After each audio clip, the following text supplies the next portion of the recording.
Hello, welcome to Killer Knives. Today I have a new knife. I just unboxed it and took it out of the wrap. This is a 3/4 AR. This is a collaboration between Mick Strider and Greg Medford.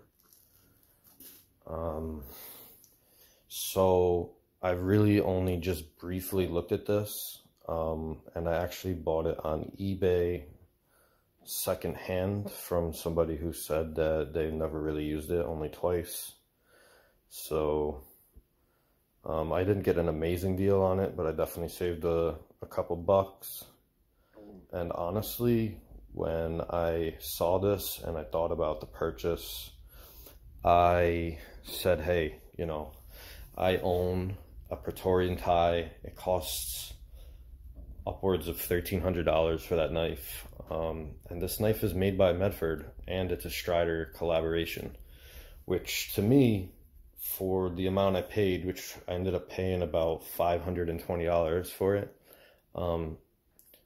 you think about it, I mean, it's not a custom build, it's more like a mid-tech build, but for $520, you're getting a really great deal on a knife.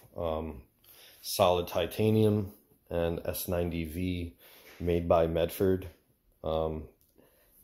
If I was just gonna throw it out there and say if Medford was claiming this knife and had their name on it, you're looking at upwards of an $800 knife for what you're getting here. Let's look at a couple size comparisons. So we have the Praetorian tie here, and you can see it's definitely smaller than the tie. And then just for another reference, a PM2 there.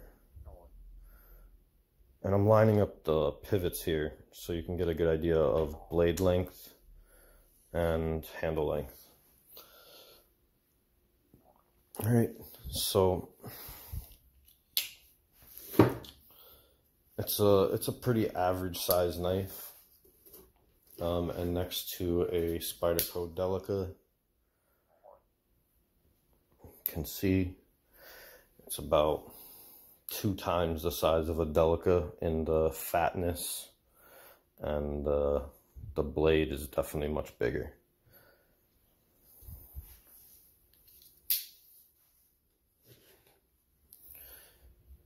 Anyways, this is just an initial impression. It feels really good in hand. Really beautiful knife. Feels like a Medford. Looks like a crossbreed between a Strider and a Medford. Definitely not as fat as a tie. I'm gonna come back with a second video with like a full review, and we'll do a little comparison between the Medford and this, so you can get a good idea of size. But all in all, really nice. People said that this is really sharp here. I'm not really feeling any sharpness. It's definitely not sanded down, but it's not going to cut your finger. And then this here is very strong lock. Just from opening it a few times, you can tell it's very strong. And it's a little sharp, but I can't imagine it hurting my finger. I don't really feel it that much. It's a little sharp. Anyways, Strider AR and 3/4. Beautiful first impression, and I'm going to come back to you with a second video. Thanks for joining.